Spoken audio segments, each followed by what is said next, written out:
are central to study the physical, chemical, and biological ocean dynamics and a good understanding and modeling is relevant from the theoretical point of view and also for practical issues such as heat flows in the Earth or control of tubular dispersion or quantum dynamics. In the last years, new concepts in understanding the transport and mixing in complex fluid flows have been developed from the Lagrangian point of view. These concepts use ideas from the dynamical system theory and from fluid dynamics to locate the spatial structure that acts as template for the world flow. These structures are called Lagrangian covariance structure, ECS, and also this structure can be obtained by finite size Lyapunov exponent, FSLE, among other techniques. For example, here in this plot, we can see how these coherent structures given by the height values of finite size Lyapunov exponent, the black lines, constrain the simulated phytoplankton in color. Yeah, in this region, also in this region, also how it appears in this eddy. So the objective for the thesis is to study dynamical and biological processes in the ocean related to transport and mixing from the Lagrangian point of view. And this is the outline. First, I will start with an introductory part in which I will explain briefly the methodology used throughout the thesis.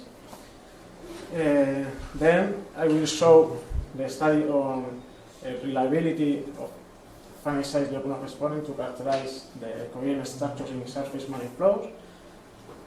Then I will present the application of these coherent structures to study transport processes at different scales. First in the global ocean, then in the particular coastal area of the Bay of Palma, and finally the effect of mesoscale transport processes on plankton dynamics in the Benguela aquarium region. And I will finish with some general conclusion. Let's start with the methodology. We know from the dynamical system theory that the time-independent systems or autonomous systems, in which the velocity is independent on time, we can understand the global flow geometry by studying the invariant manifolds of the fixed points. These manifolds are called separate rights because they divide regions of qualitatively different dynamics. But the marine flows are time-dependent systems. In these systems, the velocity is dependent on time. But in these systems, there are not fixed points. In this case, the hyperbolic point is generalized as hyperbolic fluid particle trajectory. But how can we find the separate rays in this system? We use an approach similar to hyperbolic points for the time-dependent systems. And we assume that these separate rays divide regions of qualitatively different dynamics. And we look at the divergence or stretching between trajectories with Lyapunov exponent.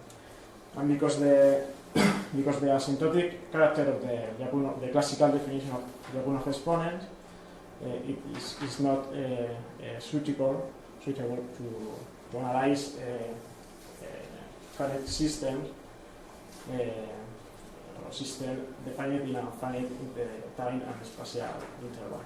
So new concepts have been developed to eliminate this asymptotic character.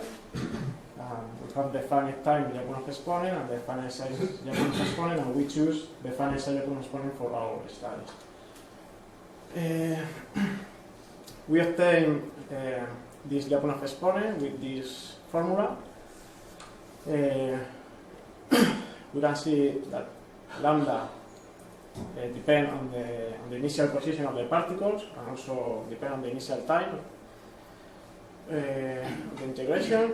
And we compute tau. Tau is the time needed for two particles initially separated delta zero to reach the final separation delta F.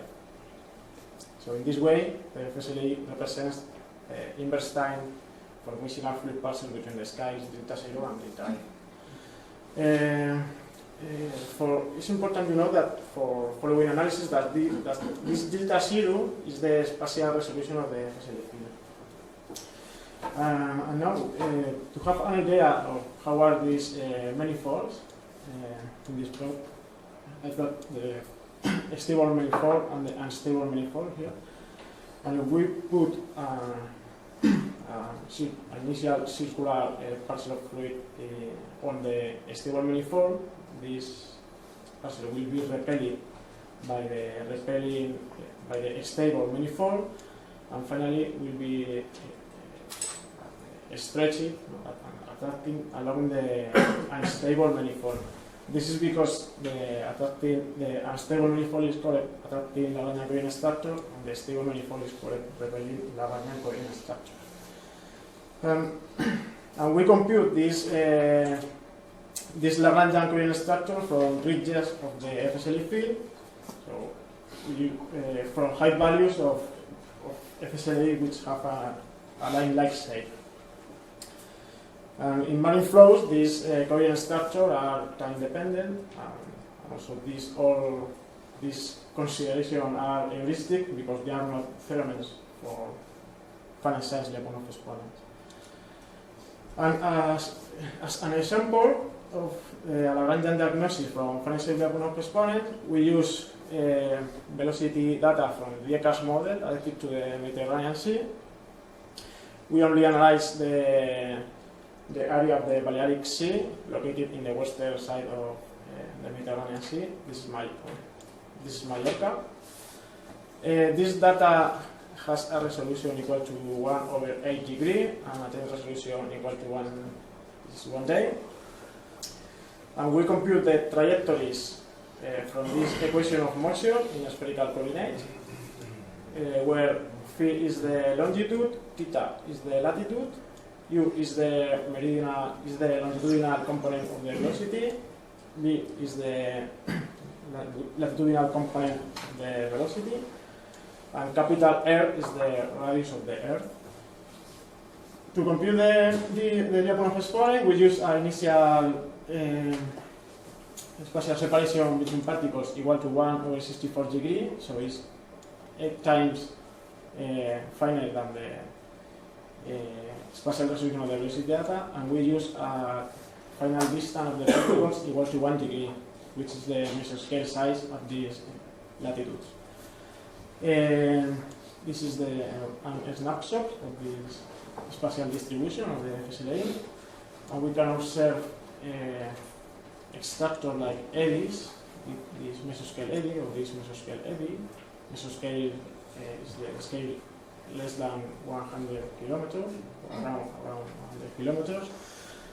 But also we can identify a structure, filaments, at some mesoscale, between 1 and 10 kilometers.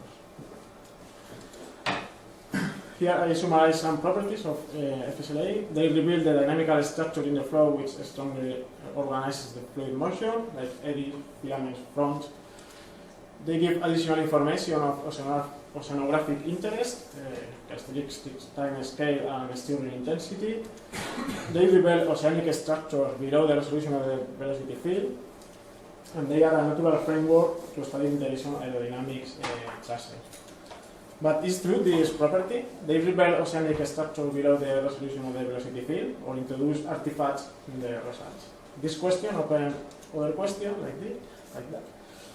What happens when the FSLE field is computed below the resolution of the velocity data? Is some artificiality introduced? What happens if the spatial resolution of the velocity data is decreased? Can we recover the structure? And what happens with the unsolved scales of the velocity field? To answer this question, we study the reliability of finite size Lyapunov exponent in surface marine flows. First, studying the scale invariance properties of this Lyapunov exponent, by increasing the resolution of the FSLE field and decreasing the resolution of the velocity field. And in the second part of this study, we analyze the robustness of the Lagrangian coherent structures, introducing perturbative velocity data and introducing noise in the particular trajectories. To study the effect of the increasing resolution of the FSLE, we use the same spatial resolution of the velocity field, capital delta 0 equal 1 over 8 degree, and we increase the spatial resolution of the FSLE field from 1 over 8 degree to 1 over 64 degree, so 8 times finer than the velocity data. And the most important thing is that the main structure are capped when we increase the spatial resolution, and at the same time we can improve the identification of the structures. And the fact that the filaments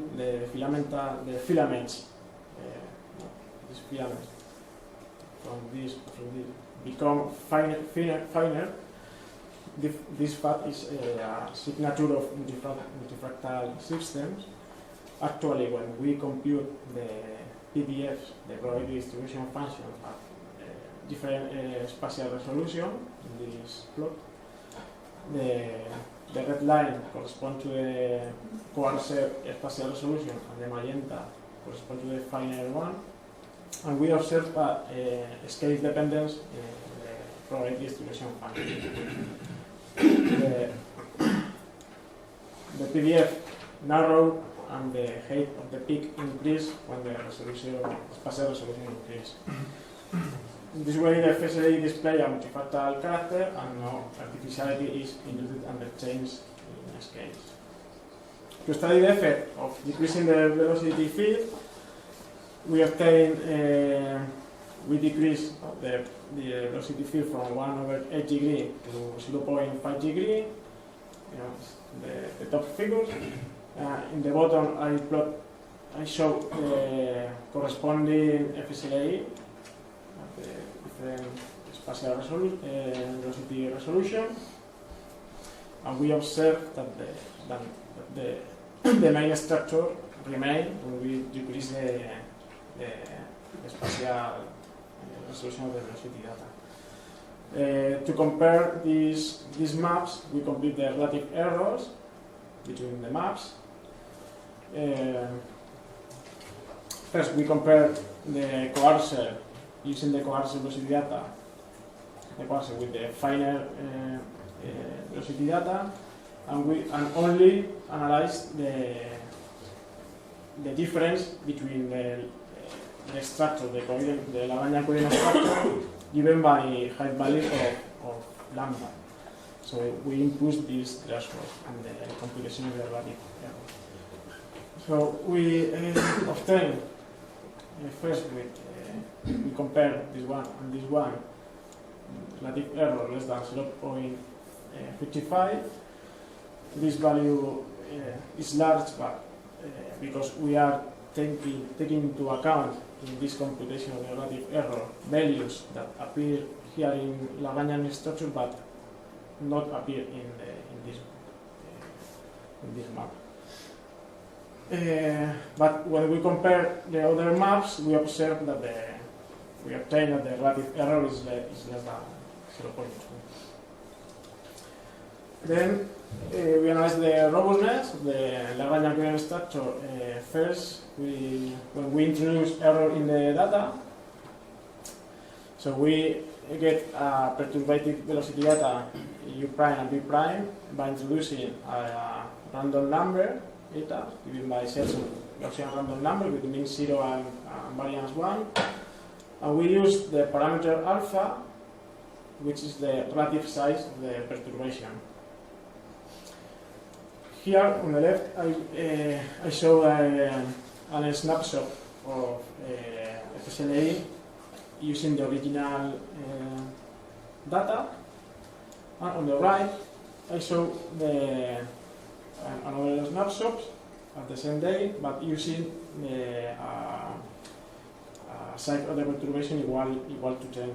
So this means that the velocity data in this case can be 10 times different than the original one. And we observe that the main structure remains when we introduce this error. To quantify better this error in the computation of the FSLA, we compute the relative error of the perturbated lambda with respect to the unperturbated lambda. I plot here this error, the relative error, and as a function of the size of the perturbation alpha. And also we did this computation for three kinds of noise. The dotted line is for uncorrelated noise in space and uncorrelated in time. The dashed point line is for correlated noise in space and uncorrelated in time. And the solid line is for uncorrelated noise in space and time. And we obtain that even for a size of the perturbation equal to 10, the relative error is around 0.2. So FSLA arose when we introduce this error in the velocity data. The reason is the average effect produced in the computation of FSLA, because we compute trajectories that extend in time and in space. Then we analyze how affect the noise in the particle's trajectory in the computation of this Lyapunov exponent. This is a simple way to include the unsolved small scales in the computation. So we introduce, to do this, we introduce the stochastic term in the equation of motion, this term, where Fc is the Gaussian white noise, and this capital D is the diffusivity given by the Kubo's formula. This is the Kubo's formula, where L is the spatial scale of the used in this computation. Okay, and here in this plot on the top, I show the trajectories of 5 particles. Here without noise. And on the right, the same 5 particles at the same initial condition, but now introducing noise and a diffusivity equal to 10 meters squared per second, corresponding to the spatial scale of this velocity data. And we observe that the trajectories are completely different, but when we compute the corresponding FSLA, we obtain that the main structure remains. So these are the conclusions of this part. FSLA is robust for increasing the resolution of the FSLA field, for decreasing the resolution of the velocity field, for error in the data, and for adding diffusion in the trajectories. Okay, once we have shown that FSLA are reliable to describe Lagrange-Jankovian structure in the surface ocean flows, we apply this covariance structure to characterize transport processes at different scales, from a coastal to planetary scale. And we start with the analysis of horizontal transport in the global ocean. We first analyze the geographical characterization of steering, and then we did a seasonal analysis of steering. The velocity data, we use velocity data from Ocean General Circulation Model for the Earth simulator. Here I show a movie of the modules of this velocity data. We can see the equatorial current, or the Atlantic circumpolar current, or the Gulf Stream or Gulf. This data, after 50 years of spin up, has forced by daily mean NCAP reanalysis data for 48 years from 1950 to 1998. We only used 2 years of the output, corresponding to 1990 and 1991. The horizontal resolution of this data is 0.1 degree, and the time resolution 1 day. and we use the second output layer at 7.56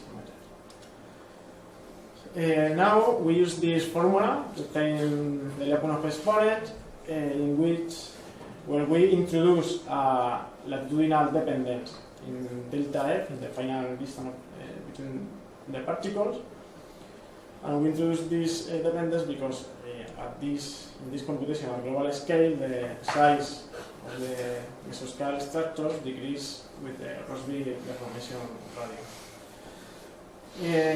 This is a snapshot of FSLA corresponding to November 11th in 1990, and we see the large structure like Gulf Stream, Kuroshio, or the Antarctic circumpolar current, or the East Australian current. And also, if we zoom in the South Atlantic basin here, we can see that mesoscale activity is in the world basin, in the ocean. Also, we can identify filaments, also these eddies, and also we compute the time that these eddies, these Agulhas grains, need to travel to cross the South Atlantic basin. But what we are interested at these scales, at this global scale, is in the low frequency and in the large scale signal, to study persistent horizontal steering. To do this, we compute the annual average using 52 weekly FSLA maps. Here I show the spatial distribution of this average. And we can see that the high steering is located in the western Mullary current, like Gulf Stream or Kuroshio, is Australia, or Mozambique current, and also in the Antarctic circumpolar current. And the low steering is located in eastern Mullary current, and also in the subtropical gyres. Then we did a geographical characterization of the horizontal steering by computing the spatial average of lambda in determinate areas, first in hemisphere, where we compare first the hemispheres, and we found that the northern hemisphere is more active in terms of steering than the southern one. This is probably because in the northern hemisphere, the subtropical gyres has the size of these gyres are smaller than in the southern hemisphere. And we found that the maximum steering is during the local summer and the minimum during winter. And when we compare oceans, we found that the most active oceans are the Southern Ocean and the North Atlantic Ocean, and the less active is the Pacific Ocean. Also, we found again that the maximum steering is during the local summer and the minimum steering during winter. Then we compare the main currents and we compute the spatial average lambda in these areas, in the area of this main current as a function of time. And we obtain two groups. One group corresponding to the most active current in terms of steering, Kuroshio, Gulf Stream, Mozambique, and this Australian current. And other group corresponding to the less active currents, Peru currents, California currents, Canary currents, or Benguela Bank. Also, we see that for instance, this red line is for Kuroshio in the north hemisphere, and we see that the maximum steering is reached in the summertime, and minimum in winter. And we compute the probability distribution function of this currents, these main currents, the same currents, and we obtain again the same two groups. One group, the most active group with a broader PDF, and the less active group with a narrow PDF with low modes. Then we did an analysis, altitudinal analysis of steering, and we compute the longitudinal average as a function of the latitude, and we observe for the two hemispheres that the steering has a general tendency to increase with latitude. This is probably because the effect of the planetary electricity, or maybe because at high latitudes there are more the winds are stronger.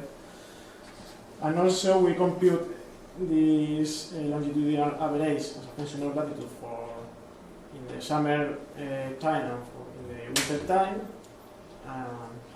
The red is for summer and the green is for winter, and we obtain that at middle latitudes the steering is maximum in summer and is minimum in winter, but at low latitudes and at high latitudes this steering is maximum in winter and minimum in summer.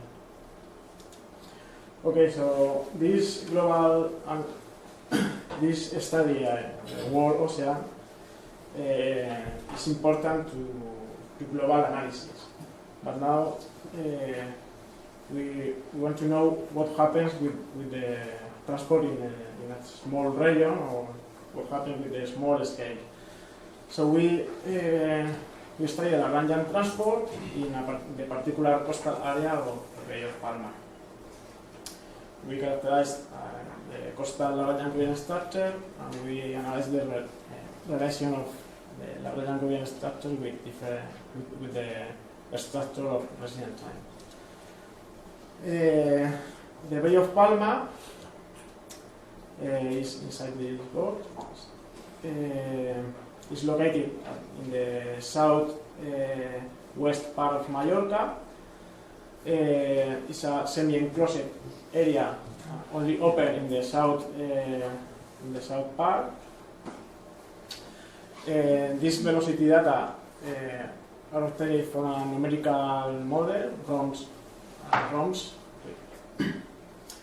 This ROMS is forced with realistic winds, provided by PSU NCAR isoscale model M5. The spatial resolution is 300 meters, and we use 2 months of data, one for October in 2008 and one for July 2009. And in this analysis we only use data from the surface. First, we studied we did a spatial characterization of steering, so we compute the time average of the Lyapunov exponents on the left for October and on the right is for July.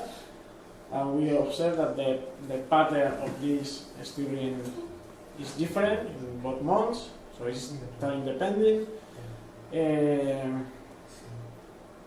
For example, in October we see an accumulation of Lagrangian structure in this region, in the northeast part of the bay, while in July we see that the steering is almost homogeneous in all the bay, and also we can see that the structural alignment in the zonal direction. Okay, but what we are interested in this analysis, or in this small scale analysis, is in non-average quantities. So so here I show a sequence of 4 snapshots, 4 spatial distribution of the height values of the Lyapunov exponents during 12 hours. We can see the network of lines of this value from blue to green. Also, we see that this green line is permanent during this sequence, this spatial distribution. And to analyze the character of this structure, we put two sets of virtual particles in both sides of this structure, in red and black, and they never mix. So this line corresponds to a barrier, or acts as a barrier. And also the particles are attracted to this line, confirming the attracting character of this Lagrangian coherent structure. Then we analyze the transport between the Bay of Palma and the open sea. And to have an idea of the time scale involved in this interchange of particles, we compute the number of particles remaining in the bay as a function of the time integration. And we observe a decay of this number of particles in both months. And also we see that is reasonable fitted with an exponential function whose exponent, kappa, corresponds to the escape rate. We obtain for July 0.47 and for October 0.62, there is 72 minus 1. So the escape rate is larger in October than in July. And the escape times, given by the inverse of the escape rate, is 2.12 for July and 1.61 for October. So the transport between the bay and the open sea is less active in July than in October. Another quantity to analyze this transport between the bay and the open sea is the resident time. The resident time is the time that a fluid particle remain in an area, a region. And we compute these resident times with TB is the entry time plus obtained by backward integration plus the escape time given by forward integration. Here I plot two snapshots corresponding to 2 different days. Here in this 2 for October and this 2 for July. Here I color the initial position of the particles with the corresponding resident time from blue to red. And we observe that the spatial structure are complex. Spatial structure of these resident times. For instance, these filaments or this log in July. And also that this structure changes in time, so it's time dependent. And also we see that the longer resident times are located in regions close to the coast, in both months, and also we found that in July there are more regions with longer resident times, confirming that the transport between the bay and the open sea is less active in July than in October.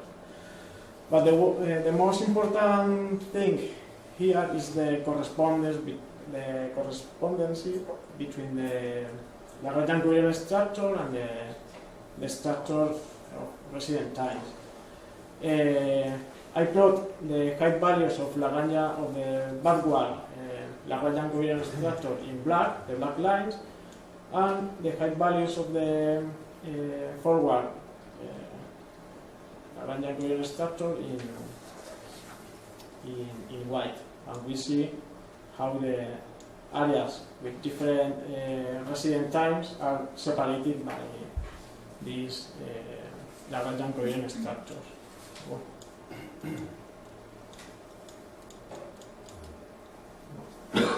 No work. Okay.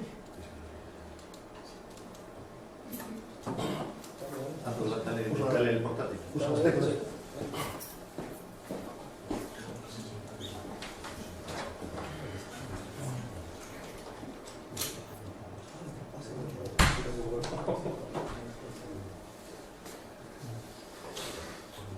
Okay, now we can see here the correspondence between this structure with areas with different resident times.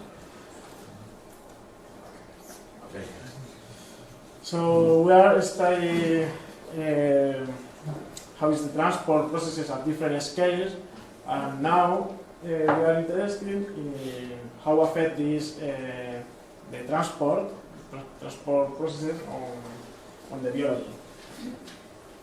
So we here show the effect of transport and the plankton dynamics in the Benguela-Apurín region. First, computing the correlation between stirring and simulated phytoplankton concentration using a Cooper model. Then I will give some possible mechanisms of this correlation. The Apurín region of Benguela is one of the 4 major eastern upwelling systems. These systems are known for the contribution to the world ocean biological productivity. For example, this is the area of Benguela, inside this red circle. This plot corresponds to 1 year average of ocean color, which is a proxy of phytoplankton, and we see that in this bush, the green color, in all this here. These systems are characterized by almost persistent wind in one direction along the coast that combined with the Coriolis force produce a vertical motion and upwelling of nutrient-rich water to the surface. We use, in this study, we use velocity data from ROMs at 2 different spatial resolutions, 1/4 degree and 1/12 degree, and also from altimetry at this spatial resolution, 1/4 degree. And we use chlorophyll A from seaweeds to validate the output of our model.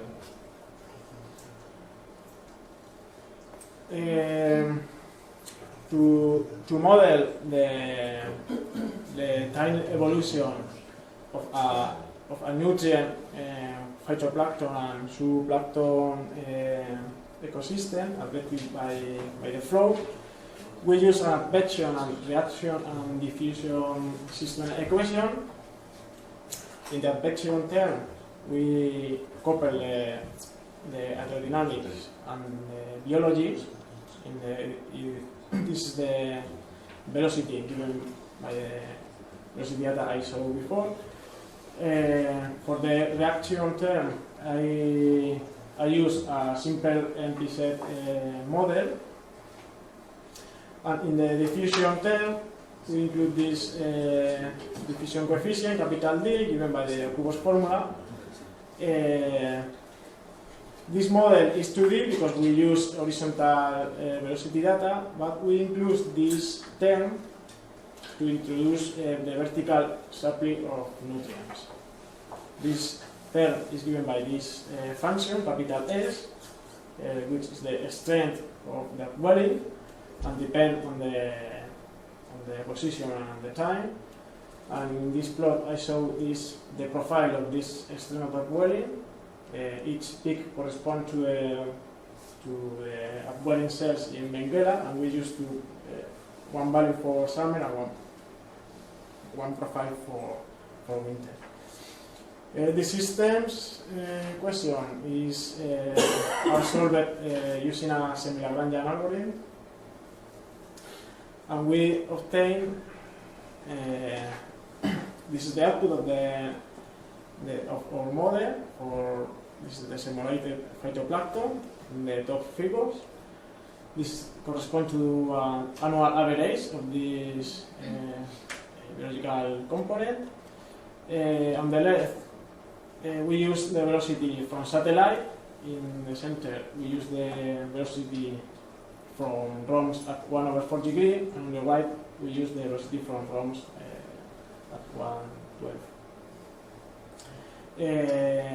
And in the bottom, here I show the annual average of the chlorophyll A given by seaweeds, and we can observe that in our simulation the spatial distribution is the same that the spatial distribution of the observed data. The large concentration is along the coast. Large concentration of phytoplankton is located along the coast, like this. And also, when we compute the spatial correlation coefficient, we obtain good results. We obtain around 0.85 in all the cases.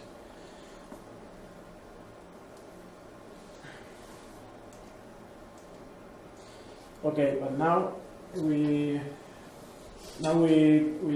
analyze the effect of transport in this phytoplankton concentration, and here I plot the phytoplankton concentration in color from blue to red, and the height values of the Lagrangian covariance structures, the height values of the FSLA. Given here I show this in black with the black lines, and we observe that the simulated phytoplankton is constrained in this region here, also here, so is dispersed in this eddy or this filament. So from this figure we can say that the spatial distribution of the phytoplankton concentration is influenced by Lagrangian covariance structure. So now we analyze in a more quantitative way this relation between the transport and the biology with the phytoplankton, and we compute the correlation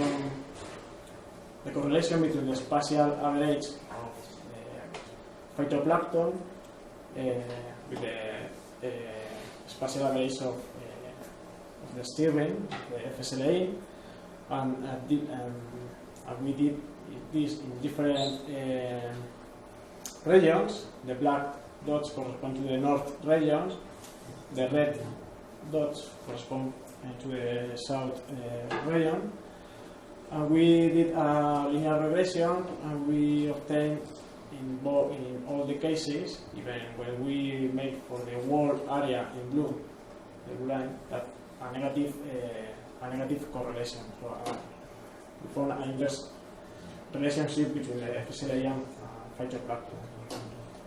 So the higher stirring, the lower phytoplankton. We did this computation using velocity data from ROMS 1/12 degree, but we obtained the same results when we use the other two velocity data. But we obtained the strongest negative correlation from this data, from ROMS 1/12, and we focused the study in this data.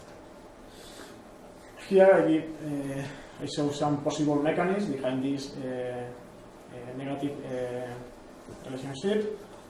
Here I compute the annual average of per capita local growth of phytoplankton at fixed location given by this formula, and I plot here this average, and we have the blue color correspond to negative values and the red correspond to positive values, and we observe that in the south of Benguela this growth of phytoplankton is negative, and in the north there are regions with positive value growth of phytoplankton.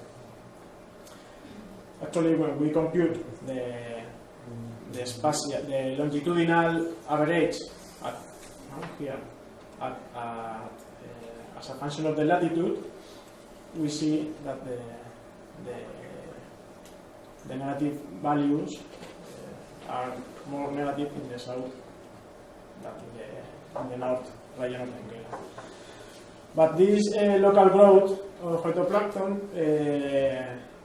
not only depend on the phytoplankton, but also on the advection.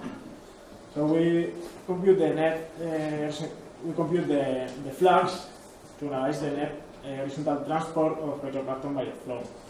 Here in this figure, I plot the longitudinal average of the zonal flux of phytoplankton as a function of latitude, and we found that the values in this region, in the south of Benguela, are more negative than in the north of Benguela. And this means that the transport is more intense westward in the south than in the north of Benguela. And when we compute we did the same computation of the meridional flux, we observed that in the south of Benguela the transport is more intense northward than in the north of Benguela. So these are the conclusions of this part. At global scale, horizontal mixing is highly non-uniform, with maximum values in the western boundary currents and low values in the eastern boundary currents and subtropical gyres. Horizontal stirring intensity tends to increase with latitude. The seasonal analysis shows that stirring is strongest during each hemisphere's summertime. At coastal scales, we found that the coastal Lagrangian gradient structure detected as ridges of FSLA act as transport barriers organizing the coastal flow. These coastal regions with different values of resident times are separated by Lagrangian gradient structure, proving the fact that these structures separate regions of qualitatively different dynamics, also in this small coastal region. Study of the effect on the biology and the phytoplankton, the transport on phytoplankton. We found that the horizontal stirring was correlated negatively with phytoplankton concentration, and the fluxes of organic matter reflect the transport is predominantly westward and northward. So the biomass is transported towards open ocean or to the northern area. And these are the general conclusions. We first have shown that the FSLA are reliable to describe the Lagrangian gradient structure in the ocean flows. Then we have used this gradient structure to characterize transport processes from coastal to planetary scales. And finally, we have studied the impact of stirring on plankton dynamics in the upwelling region of Benguela. So this thesis has been a contribution to better understanding the oceanic transport and dispersion at a wide range of scale, from a particular coastal basin to the global ocean, and how affect these physical features on marine pattern ecosystems. Muy bien, muchas gracias. Pues vamos a empezar ahora la otra parte de la tesis, que es el turno de preguntas. Entonces pediría a mis colegas en la mesa que por favor nos produzcamos un poco a 20 minutos entre preguntas y respuestas cada uno de nosotros, intentando que a la una, 20 minutos máximo, intentando que a la una podamos estar fuera. Entonces, empezamos quizás con Antonio. ¿En inglés o en castellano? Bueno, ¿en inglés? As you want. ¿Qué prefieres? Bueno, lo voy a hacer en castellano para hacerlo más fácil. Lo primero de todo, pues no tengo que felicitarte por la tesis, porque la verdad es que está muy bien escrita. Es una tesis además que está muy bien estructurada, porque si realmente coges un problema desde los primeros principios, la cuestión metodológica, y poco a poco vas yendo hacia problemas cada vez más específicos, más concretos.